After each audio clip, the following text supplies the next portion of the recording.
దేవుని సన్నిధికి చేస్తున్న దేవునికి ప్రియమైన మీ అందరికీ, అదేవిధంగా నా దాసులకు, మన ప్రభువును మన రక్షకుడినైన యేసుక్రీస్తు వారి పరిశుద్ధమైన నామములో అందరికీ వందనాలండి. అందరూ బాగున్నారు కదండి? దేవుడికి స్తోత్రం చేద్దామా? హల్లెలూయా. సర్వశక్తిమంతుడైన దేవుని నామానికి మహిమ కలుగును గాక. ప్రభువునకు ప్రియమైన సంగమ, దేవుడు మనల్ని ఎల్లప్పుడూ ప్రేమిస్తున్నాడండి. దేవుడు మనల్ని ప్రేమిస్తున్నాడు. అవునంటారా కదంటారా? ప్రేమిస్తున్నాడు. అవునండి. మనల్ని ఎవరైనా ప్రేమిస్తున్నారనుకోండి అంటే వాళ్ళు ప్రేమిస్తున్నట్టుగా మనకి ఎలా తెలుస్తుంది? అవునండి. వాళ్ళు క్షేమం కోరుకుంటారు. అవునండి. మనం క్షేమం కోరుకుంటారు, లేక మనకి మేలు చేయాలనుకుంటారు. అవునా కదండి? మనల్ని ఎవరైనా ఇష్టపడుతుంటే మనకు క్షేమం కోరుకుంటారు, మనకు మేలు చేయాలని కోరుకుంటారు. ఇది పరిశుద్ధ గ్రంథము ద్వారా చెప్పడం మాటలు లోకసారంగా కాదు. అవునండి. అవునండి. దేవుని పక్షాన్ని చెప్పబడుతున్న మాటలు. ఏమండి? దేవుడి చిత్తానుసారంగా కనుక ఒకరినొకరు ప్రేమిస్తున్నారనుకోండి, వారి క్షేమం కోరుకుంటారు, వారు మేలు పెట్టుకుంటారు. అదే విధంగా దేవుడు మనల్ని ప్రేమిస్తున్నాడు అంటే దేవుడు కూడా మన క్షేమం కోరుకుంటాడు, మన మేలు కోరుకుంటాడు. అవునండి. మన మేలు కోరుకుంటాడు. అందుకే దేవుడు మన మేలు కోరుకుని మనల్ని ప్రేమించి, అవునండి, తన కృప చాలా హెచ్చుగా ఉంచాడట. దేవుడికి స్తోత్రం చెప్తామా? హల్లెలూయా. హల్లెలూయా. దేవుడు మనల్ని బహుగా ప్రేమించి ఆయన కృప చాలా హెచ్చుగా ఉంచాడట.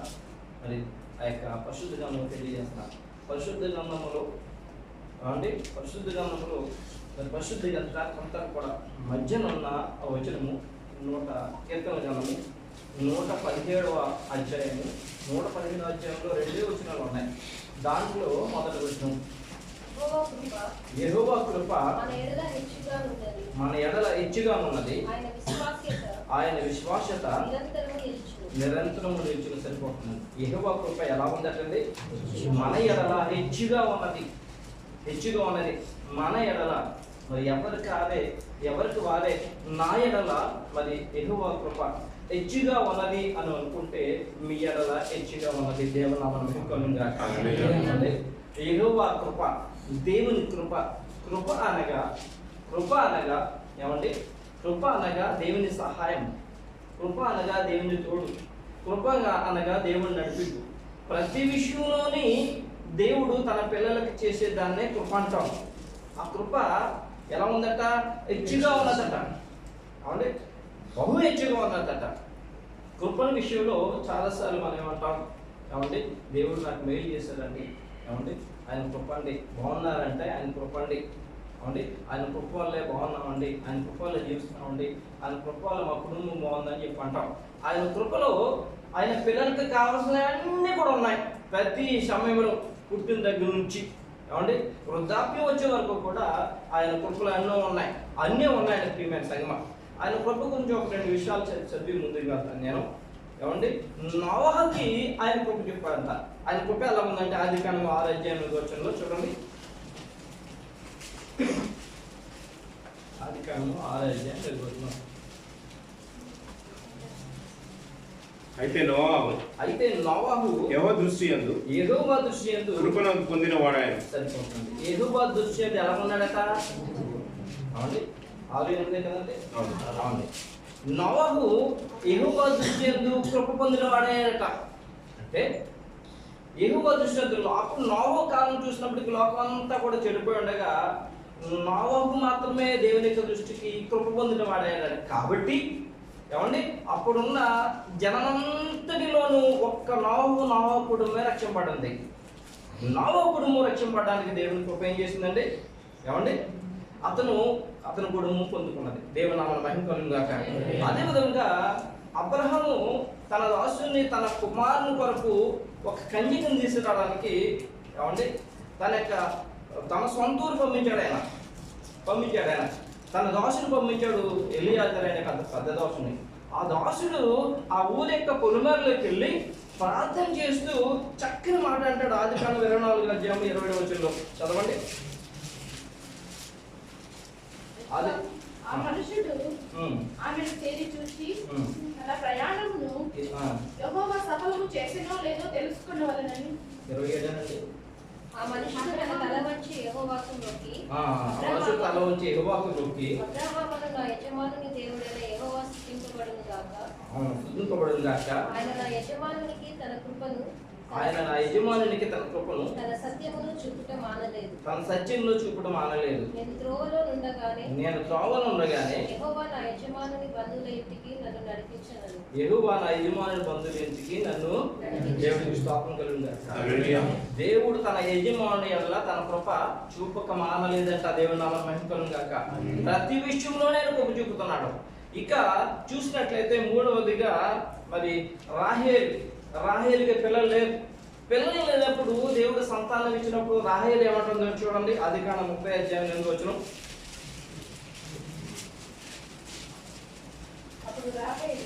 అప్పుడు రాహేలు దేవుడు కృప విషయమై నా అక్కతో పోరాడి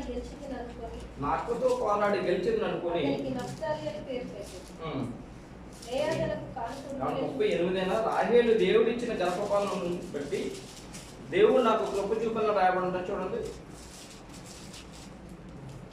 దేవుడు ఇచ్చిన గర్భఫలమును బట్టి దేవుడు నాకు కృప చూపని రాయబడి ఉంది.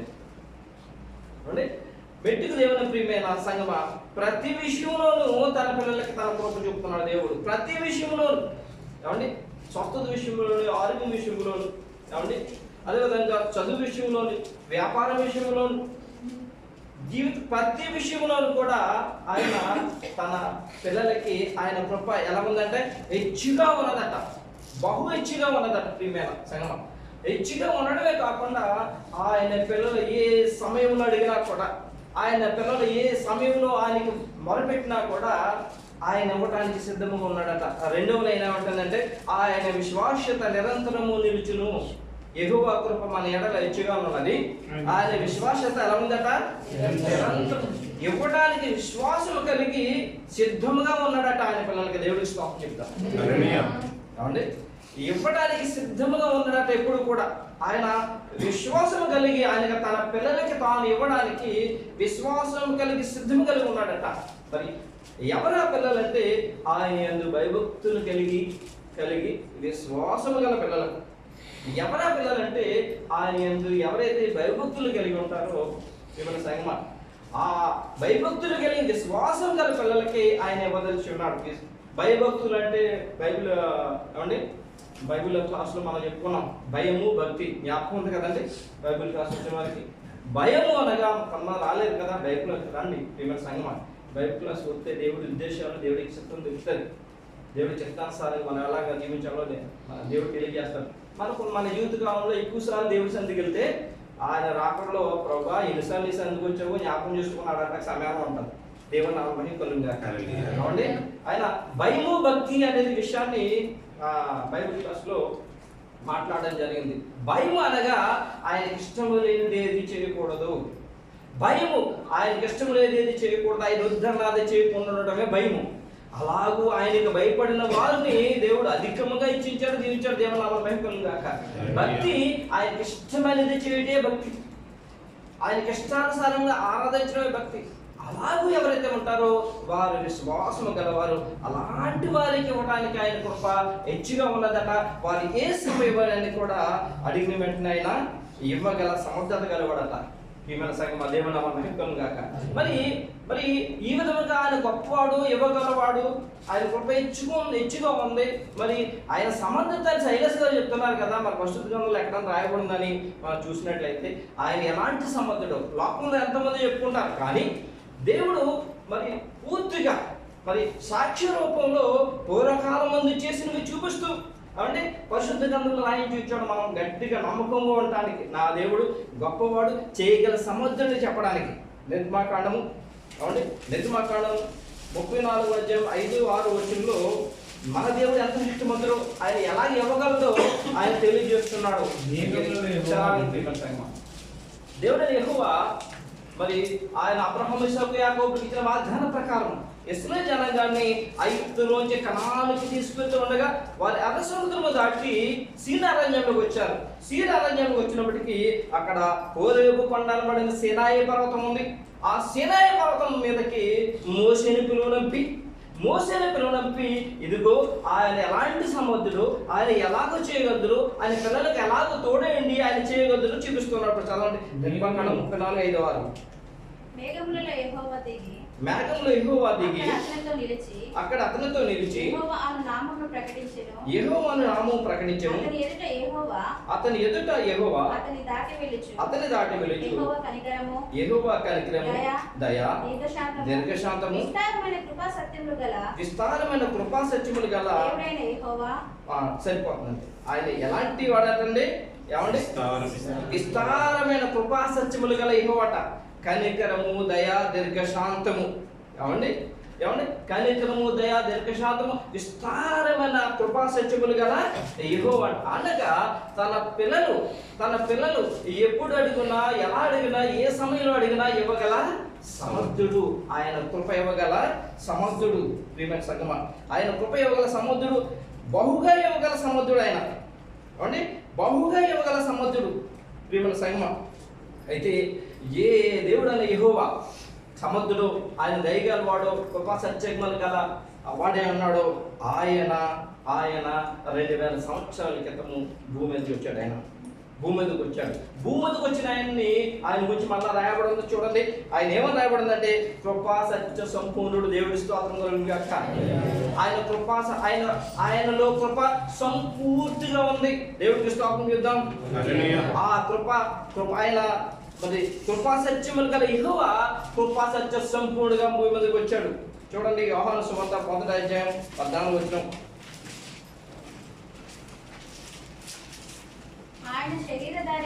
ఆ వాక్యము శరీరధారి అయి కృపా సత్య సంపూర్ణుడిగా మన మధ్య నివసించెను. తండ్రి వలన కలిగిన అద్వితీయ కుమారుని మహిమ వలె మనము ఆయన మహిమను కనుగొంటిమి. సరిపోతుందంటే ఆయన ఎలాంటి మహిమ కలిగి ఉన్నాడంటే, ఏమండి అద్వితీయ కుమారుని మహిమ వలె.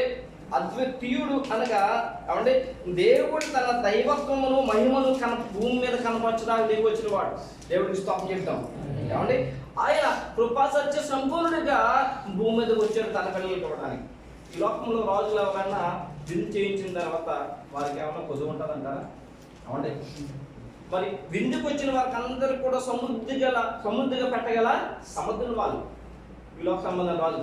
అలాంటిది మనకి మన ప్రభువైన యేసుక్రీస్తు రాజులకు రాజు, ప్రభువులకు ప్రభు, దేవుడికి స్తోత్రం కలుగుగాక. మరి ఆయనకి అసాధ్యమనేది ఉంది. మన సంగమా, ఆయన సమస్తము కూడా చేయగల దేవుడు, సమస్తం ఇవ్వగల దేవుడు. ప్రియమైన సంగమా, ఆయన పిల్లల ఎడల తన కృప అధికముగా చూపగల దేవుడు. అవునండి? తూర్పుకి పనబడి ఎంత దూరమో, అవునండి ప్రియమైన సంగమా, తన పిల్లల ఎడల కూడా విస్తారముగా తన కృప ఆయన కనపరిచేవాడే ఉన్నాడట. దేవుడు నామమున మహిమ కలుగుగాక. అయితే అంత కృపగల దేవుడు, విస్తారమైన కృపలు ఇచ్చే దేవుడు, హెచ్చుగా ఆయన కృప మన ఎడల ఉన్న ఆ దేవుని యొక్క కృప మనం పొందుకోవడానికి మన విశ్వాసం ఎలా ఉంది? ప్రియమైన సంగమా, మన విశ్వాసం ఎలా ఉంది? ఏమంటే చాలాసార్లు ఎలా ఉంటామంటే, లేదండి మా జీవితంలో కార్యాలు చేస్తాడంటాం. అవునండి, మా జీవితం అవును యూతులు కార్యాలు చేస్తాడు. అవి మాత్రమే సరిపోవు. మరి ప్రభువైన యేసుక్రీస్తు వారు సువార్త ప్రకటిస్తున్న కాలంలో మరి ఆయన శిష్యులు సువార్త ప్రకటించడానికి వెళ్ళారు. 70 మంది శిష్యులు ఆయన ఏం చేయాలంటే ఇద్దరిద్దరుగా సువార్త ప్రకటించడానికి వెళ్ళాలని చెప్పి వారికి ఆయన శక్తినిచ్చాడు, కృపనిచ్చాడు. ఆయన వెళ్ళి సువార్త ప్రకటిస్తున్నప్పుడు సువార్త ప్రకటించి వచ్చిన తర్వాత ప్రభుత్వం అంటున్నారు, ప్రభా మాకు దెయ్యములు లోబడుచున్నవి అని చెప్పి అన్నారు. జ్ఞాపకం చేసుకోండి, ఏమన్నారు? మాకు దెయ్యములు లోబడుచున్నవి అని చెప్పి అన్నారు. ప్రభువైన యేసుక్రీస్తు వారు ఏమన్నారంటే, దెయ్యములు మాత్రమే కాదు, వీటికంటే గొప్ప కార్యాలు మీరు చూస్తాను అని చెప్పి అన్నారు. దేవుని నామమున మహిమ కలుగుగాక. హల్లెలూయా.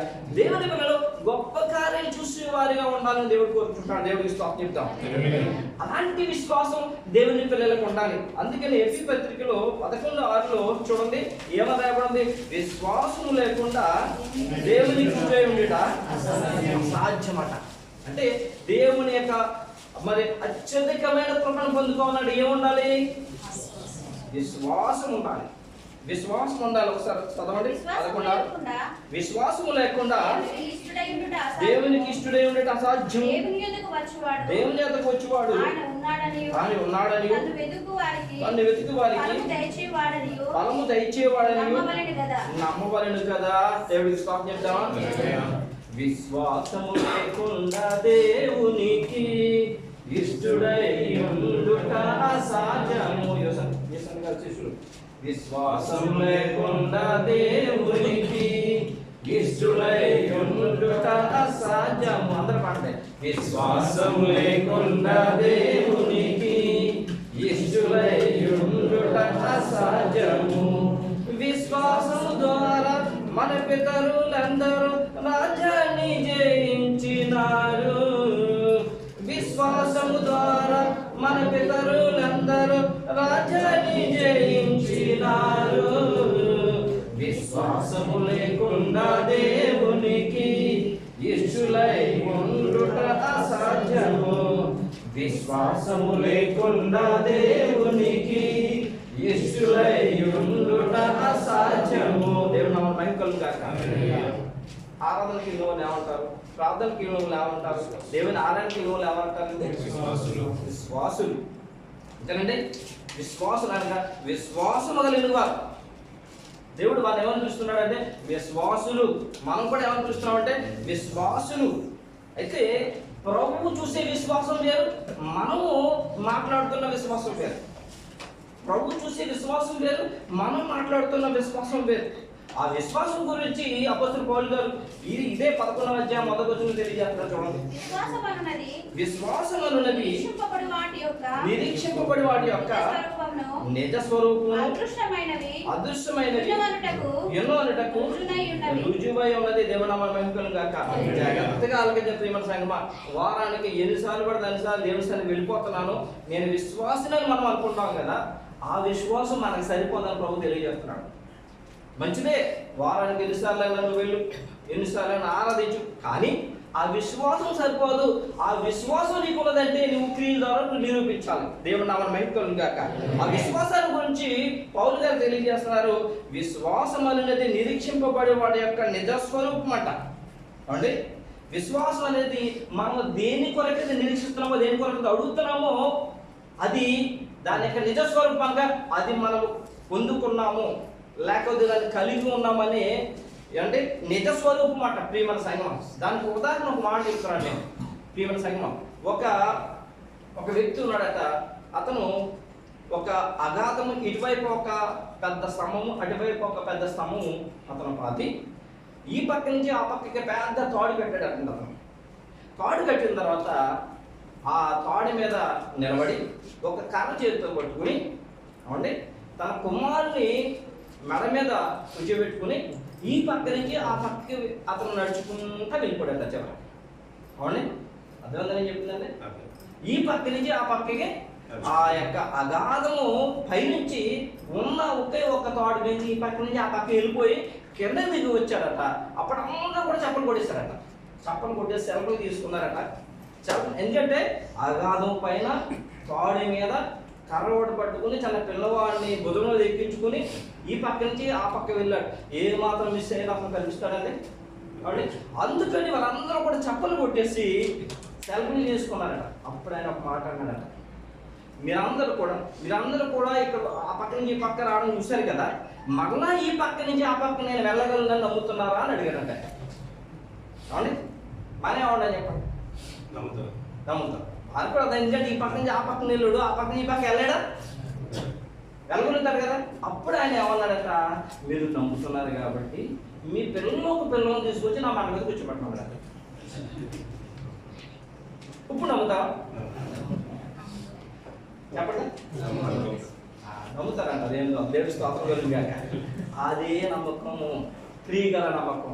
అందరికీ విశ్వాసం ఉంది, కానీ విశ్వాసం యొక్క లోతుకు వచ్చినప్పటికీ అది సడలిపోతుంది. అందుకే దేవుడు అచంచలమైన విశ్వాసం కావాలంటాడు ఆయన. ఎందుకంటే అచంచలమైన విశ్వాసం.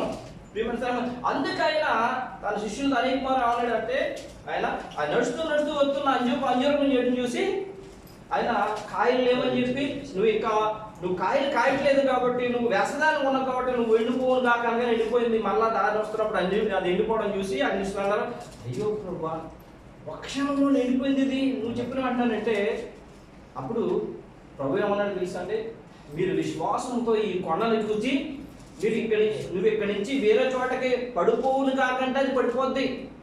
అవునండి, అది అన్నాడు లేదా?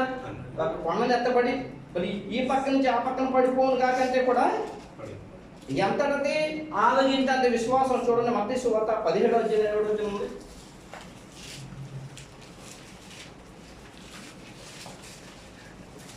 అందుకైనా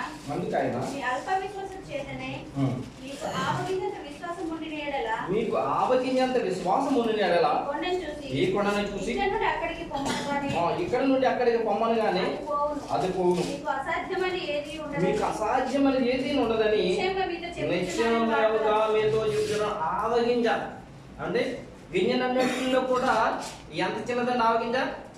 మరీ చిన్నది, మరీ చిన్నది. అంటే మనుషులకి ఏమాత్రం కూడా ఎంత విశ్వాసం ఉన్నా కూడా కొండని ఈ పక్క నుంచి అవండి వెళ్ళి ఏంటట కొండను చూసి ఇక్కడ నుండి అక్కడికి పొమ్మని పోతే అంటే వెళ్ళిపోద్దట. చెప్పండి మనకి ఎంత విశ్వాసం ఉందో, మనకి ఎంత విశ్వాసం. దేవుడు ఆలోచించే విశ్వాసం అదంటే మనకు ఉంది. మనకి ప్రార్థిస్తే దేవుడు ఆలోచిస్తాడే విశ్వాసం, కానీ ఆ విశ్వాసం సరిపోదు. దేవుడు ఏమంటాడంటే ఆ విశ్వాసం సరిపోదు. మీకు ఉండవలసిన విశ్వాసం మరి అచంచలమైన విశ్వాసం, ఆవగించేంత విశ్వాసం ఉంటేనే మనం ఏది చెప్తే అది జరిగిపోతే మరి ఇంకా గొప్పకాలు జరగాలి కదా. అందుకనే యేసుక్రీస్తు ప్రభు శిష్యులకి సంపూర్ణమైన విశ్వాసం ఉంది. వాళ్ళు ఎలాగంటే అవసరమైతే దేవుడి కొరకు ప్రాణాలు అర్పించడానికి సిద్ధంగా ఉన్నారు. లోకంలో ఏది ప్రేమించలేదు కనుక వారు అంటే దేవుడు దాన్ని నిశ్చయం చేశాడు. దేవుడు నామ మహిమలు గాక. అందుకని ఆ విశ్వాసాన్ని గురించి చూపిస్తూ అందుక దేవుని పిల్లలు ఎలా ఉండాలో తెలియజేస్తూ రోమాపత్రిక 1వ అధ్యాయం 15వ వచనం తెలియజేస్తున్నాడు.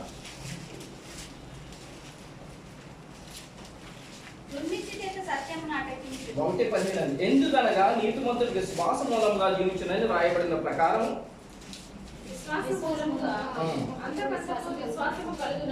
విశ్వాస మూలముగా అంతకంతకు విశ్వాసము కలుగునట్లు దేవుని నీతి దాని యందు బయలుపరచబడుతున్నది. ఎందుకనగా నీతిమంతుడు విశ్వాసం మూలంగా జీవించినది వ్రాయబడిన ప్రకారము ఏమంటే విశ్వాసం అంతకంతకు విశ్వాసము కలుగునట్లు దేవుని నీతి దాని యందు బయలుపరచున్నవి. దేవుని నమ్ముకుని దేవునికి ఇష్టానుసారంగా విశ్వాసం అనుకున్న వారికి అంతకంతకు విశ్వాసం పెరుగుతూ ఉండాలంటే దేవుని నామమున మహిమ కలుగును గాక. అంటే నీతిమంతుడు విశ్వాస మూలముగా జీవించిన పరిశుద్ధ గ్రంథంలో రాయించాడట. ఆయన ఎవరి గురించి రాయించాడండి? ఏమండి ఎవరి గురించి రాయించాడు? ఆయన అబ్రహాం గురించి రాయించాడండి. రాయించడం లేదా? అదే చెప్తున్నాడు పౌలు గారు. అబ్రహాం కూడా జ్ఞాపకం చేసుకుని దేవుడు అబ్రహాం గారి గురించి రాయించాడు. ఎందుకనగా నీతిమంతుడు విశ్వాస మూలంగా జీవించునని రాయబడిన ప్రకారము. అందుకని విశ్వాసమైన నువ్వు నేను అంతకంతకు మనం విశ్వాసంలో మరి ఎక్కువగా వృద్ధి చెందాలని చెప్తా అన్నాడు. చూడండి గలతీ 3:6 ఎవరిని చెప్పండి చెప్తాను. అబ్రహాము దేవుని నమ్మెను, సరిపోతుంది. అది అతనికి నీతిగా ఎంచబడెను. అబ్రహాము గురించి అబ్రహాము దేవుని నమ్మడట. ఎలాగ నమ్మాడు దేవుణ్ణి? అబ్రహాము నువ్వు ఆరా నుంచి కనానుకు వచ్చేయమంటే కాబట్టి వెళ్తానులే ప్రభు అనలేదు. ఇది లోకంలో ఉన్న విశ్వాసం. వెళ్తానులే ప్రభు అనలేదు. అక్కడి ఏం చేశాడు? వెళ్ళిపోయి క్రియల ద్వారా తన యొక్క విశ్వాసాన్ని చూపించాడు. ఏమండి వెళ్ళిపోయి తన విశ్వాసాన్ని చూపించాడు. ఏమండి అంతేకాకుండా అబ్రహాముతో ఏమన్నాడు? వెళ్ళిండు అబ్రహాముతో దేవుడు తన విశ్వాసాన్ని, తన స్థిరమైన విశ్వాసాన్ని దేవుడు చూపించాడు. ఎలా చూపించాడు తెలుసా అండి? అబ్రహాము ఇస్సాకుతో, ఇస్సాకు యాకోబు తన 12 మంది పిల్లలతో చెప్పినప్పుడు వారందరూ కూడా విశ్వాసం ద్వారా నమ్మారు. దేవుడు ఈ దేశంలో ఉండగా మనల్ని దీవిస్తాడు. ఎలాగ దీవిస్తాడంటే ఇసుక రేణులంత విస్తారముగా దీవిస్తాడు, ఆశీర్వదిస్తాడు ఆయన. వారందరూ నమ్మిన తర్వాత వారు మరలా మరి కనాను యొక్క ఐగుప్తు దేశం వచ్చినప్పటికీ ఏమంటే లక్షల కొద్ది జనమయ్యారు. తిరిగి మోషే ద్వారా మరి కనాను దేశం మరలా నడిపించినప్పటికీ వాళ్ళు విస్తారమైన ఇసుక రేణులంత విస్తారమైన జనమైపోయారట. దావీదు గారి పరిపాలన చేస్తున్న సమయానికి ఇసుక రేణులంత విస్తారం అయిపోయారట. దావీదు గారు చనిపోయిన తర్వాత ఆయన కుమారుడైన సొలొమోను ఆ యొక్క సింహాసనం మీద కూర్చోబెట్టినప్పుడు ఆ కుమారుడైన సొలొమోను దేవుని సన్నిధిలో మోకరించి దేవునికి ప్రార్థన చేస్తూ అంటున్నాడు, అయ్యా తండ్రి, నా తండ్రి అయిన దావీదుకి నువ్వు వాగ్దానం చేశావు కదా, దాన్ని స్థిరపరచు నాయన, స్థిరపరిచి ఇదిగో ఇశ్రాయేలు విస్తారముగా నువ్వు ఇశ్రాయేలు జనాంగాన్ని ఇప్పుడు విస్తరింపజేసావే, వారికి న్యాయంగా తీర్చడానికి నాకేం కావాలి? జ్ఞానం కావాలని అడిగాడట. ఏంటండి? జ్ఞానం కావాలని అడిగాడట. ఆ విషయం రాయబడం చూడండి. ఏమో 2వ దినవృత్తాంతం గ్రంథము 1వ అధ్యాయం 9వ వచనం రాయబడి ఉంది. దేవా యెహోవా, నీవు నా తండ్రి అయిన దావీదునకు చేసిన వాగ్దానము స్థిరపరచుము. నేల ధూళి అంతా విస్తారమైన జనుల మీద నీవు నన్ను రాజుగా నియమించున్నావు. శక్తిగల వాడేవాడు నేను ఈ జనుల మధ్యలో ఉండి కార్యములను చక్కబెట్టున్నట్లు తగిన జ్ఞానమును తెలివిని నాకు దయచేయము. సరిపోతున్నారు. అందుకని మనం ఒకసారి మళ్ళా జ్ఞాపకం చేసుకున్నాడు. దేవుడు అంతా ఆనందపడి ఉంటాడు. ఆనాడు అబ్రహాము తెలియదు దేవుని విస్తారం కనుక అబ్రహాం నమ్మాడు. ఆయన అబ్రహాం కూడా చూపించాడు. అయితే అబ్రహాము చూడలేదు. కానీ ఆనాడు నాయన నువ్వు అబ్రహాం ఇస్సాకు యాకోబులకు వాగ్దానం చేసేవే, మరి ఆకాశం నక్షత్రంలో మరి సముద్రం విస్తరణ వల్ల విస్తరింపజేస్తానన్నావు కదా, మరి ప్రభా దాన్ని ఇప్పుడు నెరవేర్చావు అని చెప్పి ప్రభుత్వం చెప్పినప్పుడు ఎంత ఆనందించి ఉంటాడు. ఆయన ఆనందించి మరి ఆయన జ్ఞానం దయచేశాడు. ఆ మాట ఎక్కడ చూడండి. ఆదికాండం 22:14 భూమి మీద ఇసుకరేణులు అంతా అవుతున్న మాట చూడండి. ఆదికాండం 22:14 ఎప్పుడో పూర్వకాలం దేవుడు వాగ్దానం చేసే మాట అది. అబ్రహాం వేసాడు యాకోబులకి. నేను నిన్ను ఆశీర్వదించి ఆకాశ నక్షత్రముల వలెను సముద్ర తీరమందలి ఇసుక వలెను నీ సంతానమును నిశ్చయముగా విస్తరింపజేశాను. దేవుని నామమున మహిమ కలుగును గాక. ఆయన సంతాన భూమి మీద లెక్కకు ఇసుక రేణువు వలె అవునని రాయించాడు దేవుడు. అవండి, లెక్కకు ఇసుక రేణువు వలె అవుతుందట. అంత విస్తారమైన యొక్క జనానికి ప్రభా అంటే వారి విశ్వాసం ఎలా ఉందో చూడండి. గొప్ప విశ్వాసం. ఆనాడు అబ్రహాం ఇస్సాకు యాకోబులు దేవుని ఉంచిన విశ్వాసం ఎలాంటి విశ్వాసం అంటే చాలా గొప్ప విశ్వాసం. ఆనాడు అబ్రహాముతో దేవుడు మరి ఏ విధంగా అయితే వాగ్దానం చేశాడో, విశ్వాసం బట్టి వాగ్దానం చేశాడు, అదే దేవుడు మరలా ఈ అంత్యకాలంలో కడవరి కాలంలో విశ్వాసం ద్వారా ఆయన పిల్లలందరినీ కూడా ప్రేమిస్తున్నాడు. దేవుడి విశ్వాసం ఆది యందు అబ్రహాం విశ్వాసం ద్వారా మరి అబ్రహాం కాడి నుంచి అబ్రహాం ఇస్సాకు యాకోబులు చూసినట్లయితే వారికి ధర్మశాస్త్ర గ్రంథం లేదండి. ప్రియమైన సంగమా, వారి విశ్వాసం ద్వారా దేవుని వెంబడించారు. అచంచల విశ్వాసం ద్వారా దేవుని నమ్మి వెంబడించారు. వారి జీవితంలో దేవుడి కార్యాలు చేశాడు. మధ్యలో కనాను దేశానికి వెళ్ళిన తర్వాత మోషే ద్వారా ధర్మశాస్త్ర గ్రంథం 5 కాండాలు మోషే ద్వారా దేవుడు అనుగ్రహింపబడ్డాడు. మరలా పరలోకములో దేవుడు మరలా ఏం చేశాడంటే భూమి మీద ఉన్న సమస్త జనాన్ని ప్రేమించి బహు హెచ్చుగా ఆయన కృప చూపి వారిని అందరినీ ప్రేమించి వారిని అధికముగా హెచ్చింప చేయడానికి ఆయన కృపా సంచయ సంపూర్ణుడిగా భూమి దగ్గర రావడానికి ఆయన చేసిన వాగ్దానం చూడండి. యోహాను సువార్త 3:16.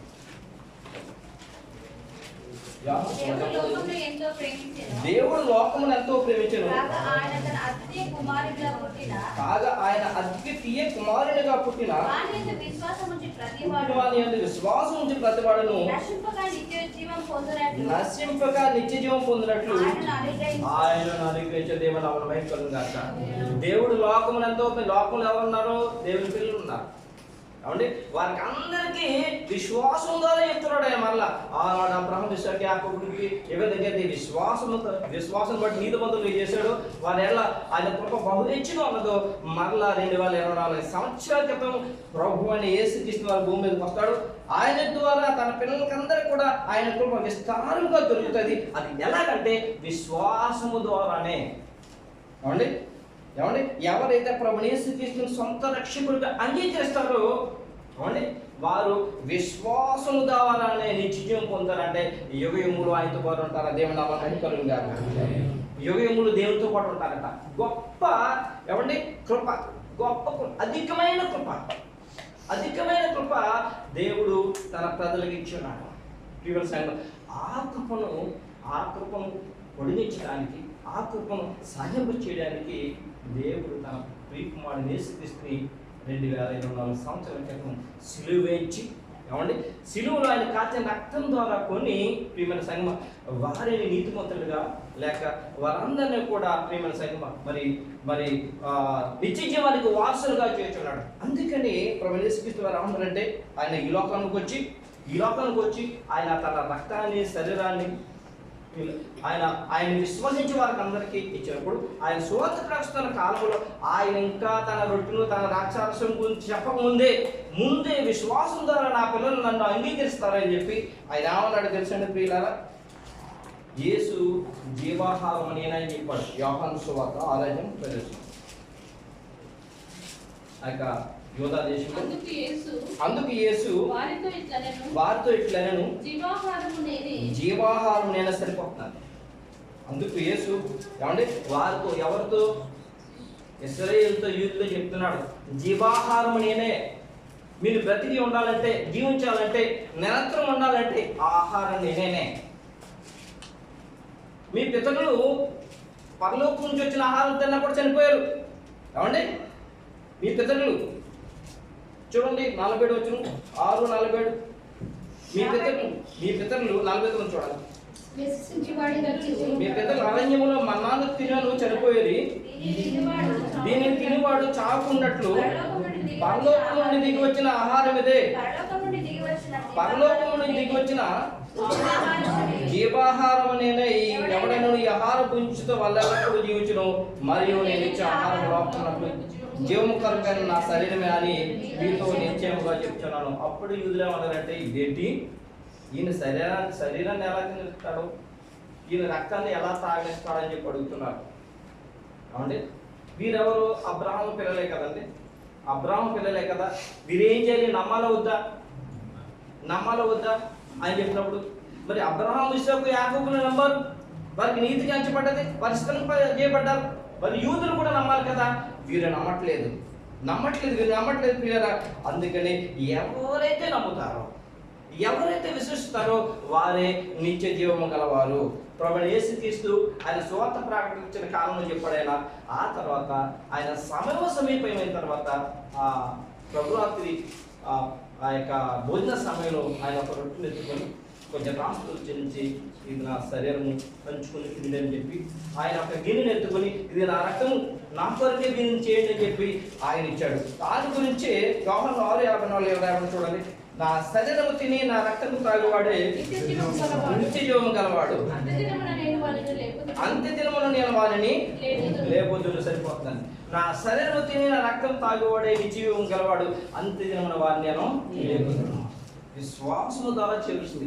ఆనాడు అబ్రహాము, ఇస్సాకు ఏ విధంగా అయితే నమ్మి నీతిమంతులుగా తీర్చబడ్డారో, ఈ లోకములో ప్రభువు యేసుక్రీస్తుని ఎవరైతే సొంత రక్షకుడిగా అంగీకరిస్తారో వారు ఏం చేయాలంటే, ఆయన యొక్క శరీరము, ఆయన యొక్క ప్రభువు యేసుక్రీస్తుని సొంత రక్షకుడిగా అంగీకరించి మానక ప్రభురాత్రి భోజన సంస్కారంలో పరిశుద్ధంగా సిద్ధపాటు కలిగి అని చెప్పినట్లుగా ఆ యొక్క పరిశుద్ధ బలారాధనలో పాల్గొంటే, ఆయన శరీరత్వం తీసుకుంటే ప్రియమైన సంగమా ఆయన ఏమంటాడంటే, అంత్యదినమున నేను వాని చనిపోయినా కూడా లేపుతాడట.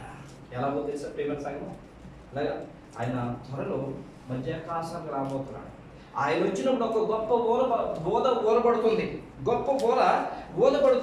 ఆ గొప్ప బోధ ఊదినప్పుడు కనురెప్ప పాటున ఎవరైతే ప్రభువు యేసుక్రీస్తును సొంత రక్షకుడిగా అంగీకరిస్తారో, ఎవరైతే ప్రభువు యేసుక్రీస్తును సొంత రక్షకుడిగా అంగీకరించి ఈ విధంగా వాళ్ళని గాలి ఒక సంఘంలో వారం ఇస్తారు, కొన్ని సంఘంలో ఒకసారి ఇస్తారు, పరిశుద్ధ ప్రభు యొక్క మరి ఆయన యొక్క శరీరక్తంలో పాలిభాగస్తులుగా ఉంటారో వారు కనురెప్పలు ఎత్తబడతారట.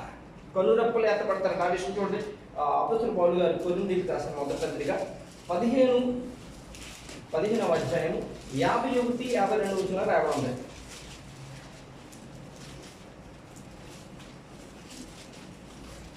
ఇదిగో మీకు ఒక మర్మము తెలుపుచున్నాను, మనమందరము నిద్రించము గాని నిమిషములో రెప్పపాటున కడబోరం రోగానే మనమందరము మార్పు పొందును, ఘోరం రోగును. అప్పుడు మృతులు అక్షయులుగా దాపబడుదురు, మనము మార్పు పొందుము. దేవుడికి స్తోత్రం కలుగును. ఎప్పుడైతే పరిశుద్ధ బలాలను పాల్గొంటామో, జాగ్రత్తగా ఆలోచించండి ప్రియమైన సంఘం, పరిశుద్ధ బల్లాతలు శ్రద్ధగా పాల్గొంటాము, సిద్ధపాటు కలిగి పాల్గొంటాము. ప్రియులరా, కడమూర మ్రోగని ఒక మరము తెలియజేస్తున్న పౌలు గారు, కడమూర మ్రోగగానే ఎవరైతే పరిశుద్ధ బల్లాతలో పాల్గొంటారో వారు పరిశుద్ధ బల్లాతలో పాల్గొని ఆయన శరీర రక్తం తీసుకుంటారో, ఆయన శరీరము రక్తములో ఉన్న ఆయన యొక్క రక్తము ప్రభువైన యేసుక్రీస్తు వారి మధ్యాకాశం రాగానే ఆయనకు ఆకర్షింపబడి వారి యొక్క శరీరాలు మహిమశరీరంగా మారిపోయి ఆయన దగ్గరికి వెళ్ళిపోతారు. దేవుడు నామమున మహిమ. ఆ సమయంలో నువ్వు ఎక్కడ ఉన్నా కూడా, ఆ సమయంలో నేను ఎక్కడ ఉన్నా కూడా, ఏ పనిలో ఉన్నా కూడా ఆయన చెప్పలేదు పలానా రోజు నేను వస్తానని సిద్ధపడమని. నేను వస్తాను అన్నాడు. వచ్చే సమయానికి నువ్వు నేను సిద్ధపడి ఉన్నట్లయితే ఈ విధంగా మారకుండా పరిశుద్ధ బల్లాతలో పాల్గొంటూ ఆయన నూతన నిబంధన నెరవేరుస్తూ ఉంటే ఉన్న పాటున మనము ఆయన యొక్క రక్తము తీసుకున్న మనము, ఆయన రక్తాన్ని మన రక్తంలో కలుపుకున్న మనము ఆయన సన్నిధికి చేస్తాం. ఎలాగంటే అప్పుడప్పుడు నువ్వు లోహాలను ఎదిగేవారు అంటే డిటెక్ట్ చేసిన మిషన్ ఉంటారు కాబట్టి భూమిలో ఉన్న లోహాలను ఇనుమును ఎతకడానికి డిటెక్టివ్ మిషన్ తీసుకుని పట్టుకుని ఎలా వెళ్తుంటాం. వెళ్తున్నప్పుడు ఎక్కడ లోహం ఉందో ఎక్కడ ఉందో అది కీకిలో శబ్దం వస్తుంది రాదండి, వస్తుంది కదా, చూశారు కదా చాలాసార్లు చూసారు.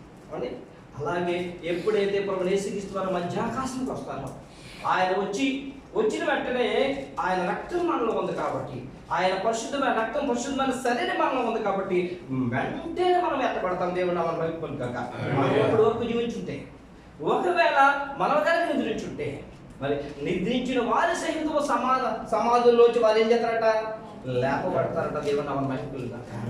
ఇదంతా కూడా ఎలాగే చేయాలంటే విశ్వాసం ద్వారా నా శరీరం తిన రక్తం తాగువాడే విశ్వాసం ద్వారా నా తండ్రి నన్ను లేపుతాడు. మహా గొప్ప లోకము నా కొరకు దాచించాడు ఆయన. అక్కడ మహానందము మహా సంతోషంగా ఉంటానని చెప్పి ఇదిగో నా శరీరం తిని నా రక్తం తాగిపడే నిత్య జీవం గలవాడని చెప్పి విశ్వాసించమన్నాడు. ప్రియమైన సంఘం, ఇప్పటి వరకు ఎవరైనా ఇంకా రక్షణ పొందలేనట్లయితే ప్రియమైన సంఘం తొందరగా రక్షణ పొందవలసిన ప్రభుత్వం మనం చేస్తున్నాం. అంత్యకాలం ఉన్నాం, కడవరి కాలం ఉన్నాం. మరి ఏ సమయమో మనకు తెలియదు, ఏ గడియో మనకు తెలియదు. ప్రభువు యేసుక్రీస్తు వారు త్వరగా వచ్చే సమయంలో మనం ఉన్నాం. అని అందుకని ఎక్కువ ఆయన యందు మనం భయభక్తులు కలిగి ఆయన విధించిన శక్తి చేయవలసి ఉంది. ఎవరైనా రక్షణ తీసుకోకపోయినట్లయితే తొందరగా రక్షణ తీసుకోవాల్సిందిగా ప్రభువైన యేసునామమున మనం చేస్తున్నాం. ఎందుకంటే వారికి మాత్రమే పరలోక ప్రాప్తి, వారికి మాత్రమే నిత్య జీవం యొక్క ప్రాప్తి. అందుకనే పూర్వకాలం ఉంది యెషయా ప్రాప్తి ద్వారా దేవుడు సెలవిస్తున్నాడు ఆ విషయాన్ని గురించి. యెషయా గ్రంథం చెప్పిన ముందుగా యెషయా గ్రంథము 60వ అధ్యాయం 1-2 వచ్చిన చూడండి.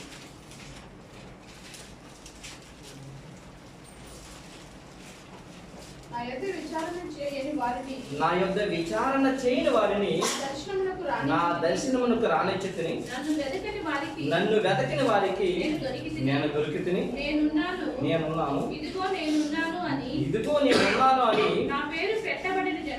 నా పేరు పెట్టబడిన జనముతో చెప్పుచున్నాను. తమ ఆలోచనలను అనుసరించి చెడు మార్గమును నడుచుకొనుచు లోబడనొల్లని ప్రజల వైపు దినమంతయు నా చేతులు చాపుచున్నా.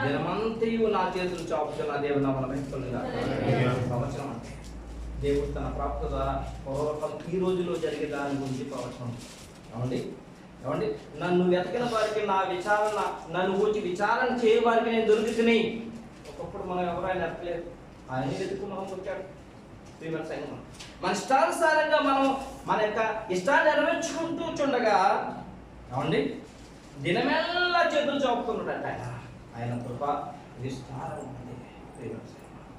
పెడతాం కాబట్టి విశ్వాసం అంతగంతని విశ్వాసులు వదిలించి ఉండాలి, తమ విశ్వాసాన్ని అభివృద్ధిపరుచుకుంటూ ఉండాలి.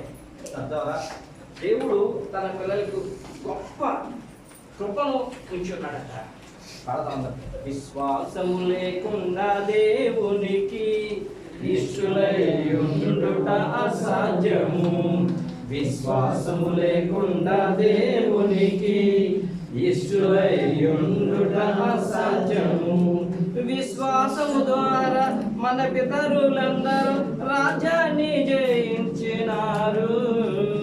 విశ్వాసము ద్వారా మన పితరులందరూ రాజ్యాన్ని జయించినారు. విశ్వాసము లేకుండా దేవునికి ఇష్టులై ఉండుట అసాధ్యము. పాడాలి. విశ్వాసము లేకుండా దేవునికి ఇష్టులై ఉండుట అసాధ్యము. హనోకు తన మరణము చూడకుండా పరమునకు ఎత్తబడిపోయెనుగా. హనోకు తన మరణము చూడకుండా పరమునకు ఎత్తబడిపోయెనుగా. ఎత్తబడక మునుపే దేవునికి ఇష్టుడైయున్నట్లు సాక్ష్యం పొందెను. ఎత్తబడక మునుపే దేవునికి ఇష్టుడైయున్నట్లు సాక్ష్యము పొందెను. విశ్వాసము లేకుండా దేవునికి ఇష్టులై ఉండుట అసాధ్యము. విశ్వాసము లేకుండా దేవునికి ఇష్టులై ఉండుట అసాధ్యము. ప్రార్థన. మహాగణుడు మహోన్నతుడు సర్వశక్తుడు ప్రభువా, నీ ఘనమైన నామానికి స్తోత్రములు.